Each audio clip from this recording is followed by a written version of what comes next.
नमस्कार। सतगुरु की शरण में आकर उनके दिए हुए नाम की साधना करना ही कर्मों से छूटने का कारगर उपाय है।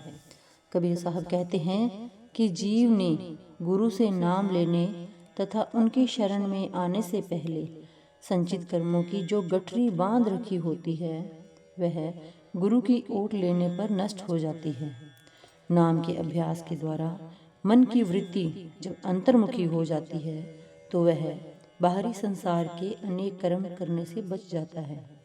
संतों के अनुसार भी जीव अपने ही अच्छे तथा बुरे कर्मों के कारण संसार में जन्म लेता है। मनुष्य जन्म पाकर उसे चाहिए कि वह अपने आप को इस प्रकार अंतर में प्रभु में लीन रखे कि जिस प्रकार एक कुएं की परछाई कुएं में ही रहती है। कबीर साहब इस संसार को एक विशाल वृक्ष बताते हैं जिस पर भांति भांति के पक्षी रात बिताने के लिए आते हैं और सुबह उड़ जाते हैं। वह इसे एक हाट बताते हैं जिसमें लोग सौदा बेचने और खरीदने अर्थात कर्मों का कर चुकाने और नए कर्म इकट्ठे करने आते हैं और शाम होने पर अपना सामान समेटकर चले जाते हैं। कर्मों के इस निरंतर चलते चक्र से छुटकारा पाने के लिए कबीर साहब एक लुहार का उदाहरण देते हुए कहते हैं कि अभ्यास रूपी निहाई पर सूरत और नीरत की संडसी से पकड़कर नाम रूपी हथौड़े से बलपूर्वक आघात करना ही कर्म की रेखा को मिटाने का उपाय है। रूहानी मार्ग के कुछ नियम हैं। ये किसी प्रकार के बाहरी रीति रिवाज नहीं बल्कि संसार में एक सहज नेक जीवन बिताने के नियम हैं।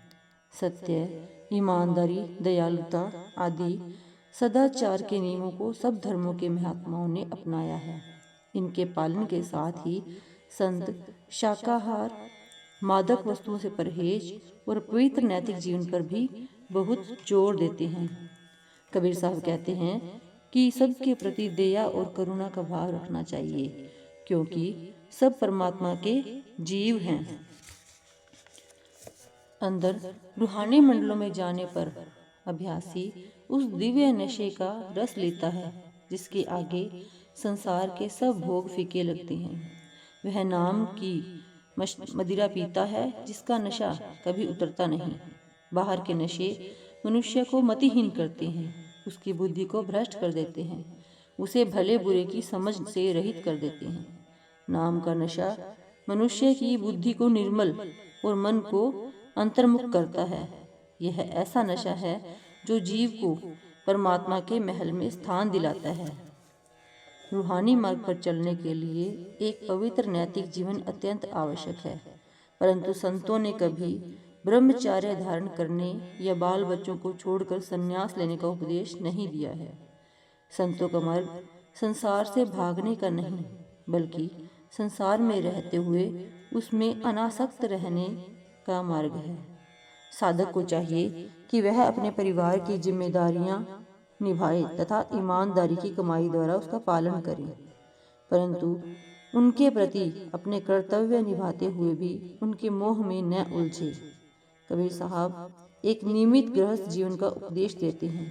गृहस्थी में रहते हुए भी मनुष्य को शील और विवेक के साथ जीवन बिताना चाहिए और सतगुरु के उपदेश पर चलना चाहिए। Thank you.